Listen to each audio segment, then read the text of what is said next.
Mesdames, chères Camerounaises de tous âges et de toutes conditions, je suis heureux de m'adresser à vous aujourd'hui solennellement, jour de la célébration de votre fête. Depuis plusieurs années dans notre pays, vous avez pris l'habitude de souligner toujours avec éclat et mérite cette journée. Mais au-delà de la célébration, il y a la commémoration de tous les combats illustres que vous avez su mener jusque-là. La route a été longue depuis les premiers combats des femmes pour l'abolition de l'impôt de capitation, jadis infligé aux femmes, en passant par la lutte pour le droit au travail et encore aujourd'hui à l'égalité salariale. Tout ceci n'aurait pas été possible sans l'action des collectifs et autres regroupements de femmes dans nos villages et cités. Vos combats ont su rejoindre ceux des autres femmes du monde entier qui, depuis le 8 mars 1857, montrent avec fierté, mais et surtout avec dignité, les résultats de ces durs combats. Ici au Cameroun, chaque jour, minutieusement, vous insufflez à notre société l'énergie nécessaire pour d'importants changements sociaux, même si parfois les résultats tardent à venir. Je voudrais ici rendre hommage à celles les plus connues comme les plus obscures qui permettent au quotidien cette avancée. C'est à elles que nous devons des petits faits comme des grands. L'envoi des filles à l'école, la lutte contre l'excision, la lutte pour l'instauration et la reconnaissance d'un mode vestimentaire comme du droit des femmes au respect et à celui de leur corps. En l'espace de 4 générations, nous sommes passés de la femme, comme on le disait jadis, consommatrice, à l'épouse chef de famille. Aujourd'hui, nous pouvons parler des femmes, non plus sans elles, mais avec elles. Nous pouvons parler de leurs droits. Parlons avec elles de la place qui est la leur dans tous les compartiments de la vie. Mesdames, grâce à votre dynamisme, votre engagement, des perspectives nouvelles s'ouvrent chaque jour pour l'ensemble de la nation. Tout n'a pas été fait, mais cela constitue la base à partir de laquelle nous devons agir et surtout refonder notre pays afin de l'inscrire dans la deuxième République dont nous appelons l'avènement. Votre apport a été grand dans la première partie de notre histoire. Il nous reste à écrire ensemble la seconde. C'est le moment de nous y mettre collectivement. Cameroun Génération 2011 voudrait, avec votre soutien, renforcer les droits de la femme, mais surtout les faire passer dans les faits, car, comme vous le savez, notre pays tend à devenir un cimetière de beaux projets. Cameroun Génération 2011 voudrait sortir avec toutes et nous tous de la mauvaise conscience collective et du suivisme angélique qui ont conduit, voici une vingtaine d'années déjà, à la création du ministère de la condition féminine, sans pour autant que celui-ci remplisse ses fonctions les plus élémentaires. Mesdames, entourées de mon équipe et de la coalition des partis politiques qui nous soutiennent pour la prochaine élection présidentielle dans notre pays, je voudrais vous assurer que des objectifs sont au quotidien définis. Ils répondent aux exigences que vous manifestez parfois même dans le grand silence.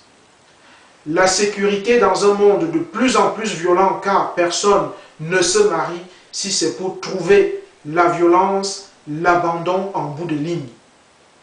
Je l'ai souligné dans mon message de vœux de fin d'année et je le réitère ici. Les violences faites aux femmes doivent cesser et c'est un combat de tous et de toutes. Les femmes demandent du travail car c'est l'une des franges de notre population la plus exposée à la précarité.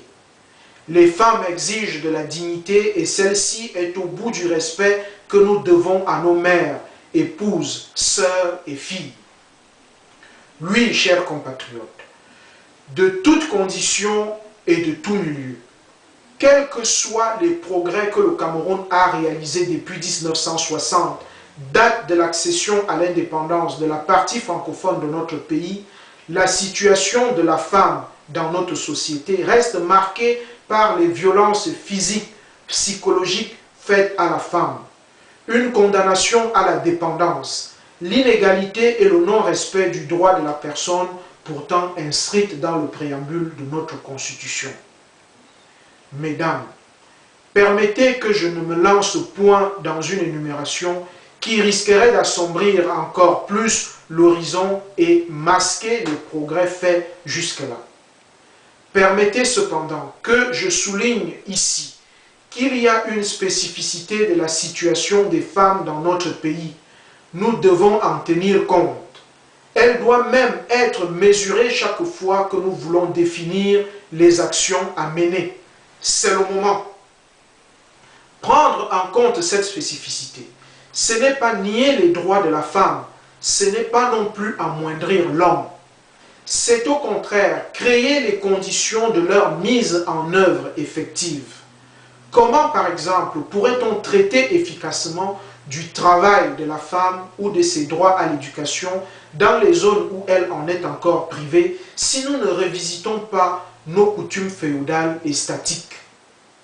Comment parler du travail de la femme si nous ne tenons pas compte que c'est elle aussi qui s'occupe de l'essentiel des tâches ménagères, que c'est encore la femme qui est la première éducatrice des enfants?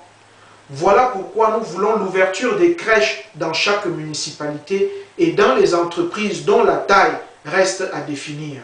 C'est le moment de nous y engager. Mesdames, vos exigences sont une évolution contemporaine de notre société. Il revient au pouvoir public non seulement d'en tenir compte, mais aussi et surtout de les assumer. Je le redis ici solennellement, le Cameroun a besoin de vous, de votre dynamisme, de votre engagement. La bataille pour l'emploi, qui est celle de Cameroun Génération 2011, accorde plus de place aux jeunes et aux femmes dans ce que nous appelons dans notre plan politique le plan Avenir Femmes et Jeunes. Le rôle d'un gouvernement est d'insuffler aux uns et aux autres une dynamique. La nôtre est là. Nous vous l'exposons au quotidien sans angélisme, sans sectarisme, sans apriorisme. La main sur le cœur et le regard haut. Je voudrais dire ici que c'est la seule voie pour notre pays s'il veut permettre un équilibre entre le monde de la production et celui de la demande. Le gouvernement que je veux pour notre pays prendra ses responsabilités. Prenons aujourd'hui les moyens de bâtir un Cameroun juste. Si les femmes louent la bravoure et la virilité dont font preuve les hommes, elles repugnent, je le sais, d'être les victimes privilégiées d'une violence qui ne dit pas toujours son nom. Oui, elles recusent une société dans laquelle le viol, pour ne citer que lui, est érigé en droit du conquérant et par ce fait même reste marqué hélas de je ne sais quelle excuse. Oui, sortons du cliché qui a fait de nos mères, de nos épouses, de nos sœurs et de nos filles des femmes de l'ombre, lever la première tôt et coucher la dernière tard. Chers compatriotes, je voudrais pour terminer évoquer avec vous des noms et parfois des faits qui doivent s'inscrire dans notre mémoire collective, nous transcender parfois car les actes les plus nobles doivent s'en inspirer afin qu'ils soient nourris de leur souffle. Je pense à la reine Témé, je pense à Sita Bella, la première femme journaliste, cinéaste et pilote de notre pays. Oui, elles ont inspiré de nombreuses générations. Permettez-moi de rappeler à notre mémoire collective l'athlète Cécile Ngomi-Nyemek. Elle fut la première athlète à décliner les offres d'un pays autre que le nôtre pour nous ramener ici, en sol camerounais, une médaille olympique. À toutes ces figures, à jamais semées dans notre terre pour la féconder sans cesse, je voudrais dire que les femmes aujourd'hui, et nous avec, sommes fiers des victoires d'hier. Elles aident à jouir de celles d'aujourd'hui et bâtissent des ponts pour celles de demain, héritage que nous léguerons à nos enfants.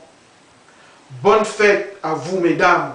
C'est de vous que nous attendons la meilleure partition pour que vive dans notre pays la paix, le travail et la patrie. C'est avec vous que je dois vivre, que doit vivre le Cameroun debout et fier pour toujours.